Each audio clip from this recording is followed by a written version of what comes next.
What if the very foundations of global power are starting to crack? In this explainer, we're diving into two really provocative analyses that are basically saying we're on the edge of a major reset. We're going to explore how an empire's foreign policy and its finances at home might just be setting the stage for a whole new world order. You know, it all kicks off with a paradox. Back during the Cold War, the US built this intercontinental ballistic missile, a missile that could carry 10 nuclear warheads, and its official name? The Peacekeeper. And that idea that you can get peace through the threat of total destruction, well, that's the core metaphor our first source uses to look back at decades of foreign policy. Okay, so to really get what they're arguing, we need to wrap our heads around this one key concept from historian Paul Kennedy: imperial overstretch. It's the idea that a great power can spread itself so thin, militarily, politically, all over the globe, that its own economy just can't foot the bill anymore. This single theory is the lens we're going to view everything else through. So, before we can even talk about a decline, we first have to understand how that dominance was built in the first place, right? What were the tools in the toolbox of a global superpower? All right, check out this number, 45. Any guesses? Well, according to our sources, that's how many times the United States has used its veto power in the UN Security Council to shield Israel from critical resolutions. This is pointed to as one of the most powerful and most used tools in its entire diplomatic arsenal. And you know, when you look at the specifics, a really clear pattern starts to emerge.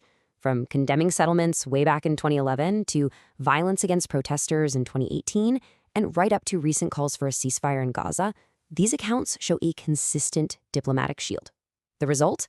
Well, the US often finds itself standing all by itself against a huge international consensus. Now, let's talk about another huge moment when it comes to credibility: the run-up to the 2003 invasion of Iraq. This quote from then Secretary of State Colin Powell's address to the UN was the moment the case for war was laid out for the whole world to see. But what happened when those claims are actually put to the test? A completely different picture started to emerge.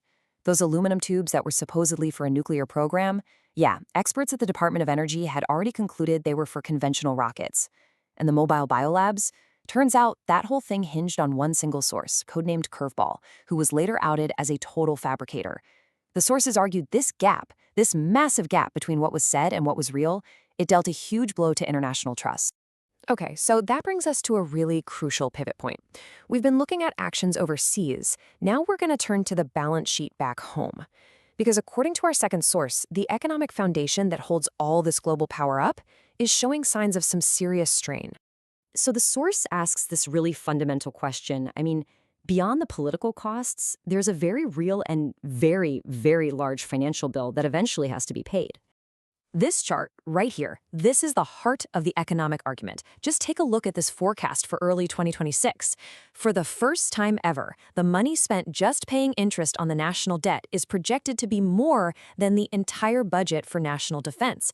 Just think about that for a second. When paying for yesterday's borrowing becomes more expensive than securing tomorrow, that theory of imperial overstretch, it doesn't feel like just a theory anymore. And this isn't just some abstract problem with numbers on a spreadsheet. It has real, tangible consequences. One report points to a situation in 2025 where the Pentagon apparently had to move $8 billion away from research and development, money for future tech, just to cover today's bills, like salaries. This is exactly what analysts call the hollow army risk, a military that looks powerful on paper, but maybe lacks the modern gear and readiness to actually back it up. So here's where it gets really interesting. While one system is dealing with all these internal pressures, another one is quietly being built in its shadow. The sources describe this whole alternative financial world being constructed piece by countries that are looking for a different way to do business. And at the center of this new system is a proposed alternative to the dollar for trade, what the sources are calling the BRICS unit.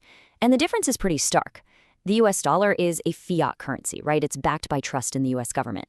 The unit, though, is designed to be backed by actual tangible assets, like gold. But honestly, the most critical difference might be that last one. It's engineered from the ground up to be completely sanction-proof. So how does this new system even work? Well, the tech behind it is a project called mBridge. And instead of going through all the old channels, central banks can now connect directly to each other on a shared platform. They use their own digital currencies to settle trades instantly, 24/7. The key here is step 4. It lets them completely sidestep the traditional banking system and the SWIFT network that give the US dollar so much of its power. And this brings us to what one of our sources calls a geopolitical earthquake. Saudi Arabia, the country at the very center of the petrodollar system that has pretty much guaranteed global demand for dollars for 50 years, has joined Enbridge as a full participant. This is huge. It gives the world's biggest oil exporter a direct way to sell oil and get paid without ever having to touch the U.S. financial system.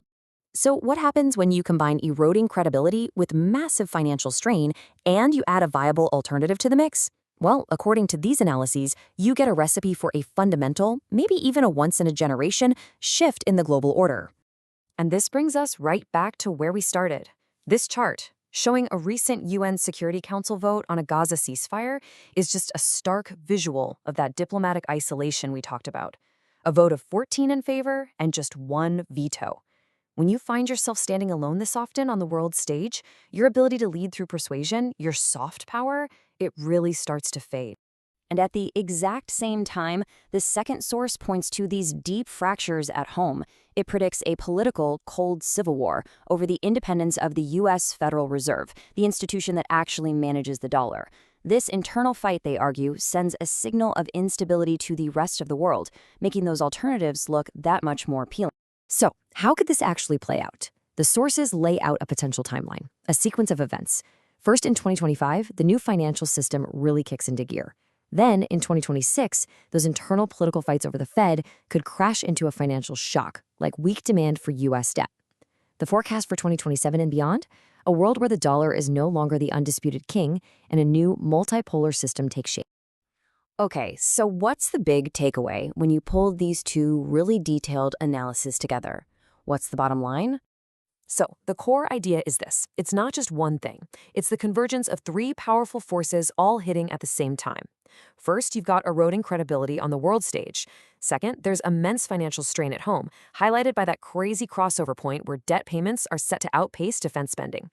And third, all of this is happening just as a real, viable, parallel financial system is coming online. And that leaves us with the final question these analyses pose. They don't pretend to have all the answers for what comes next. But they argue that the process of unraveling has already started. And as that familiar order changes, the critical question for all of us is what's going to be built in its place.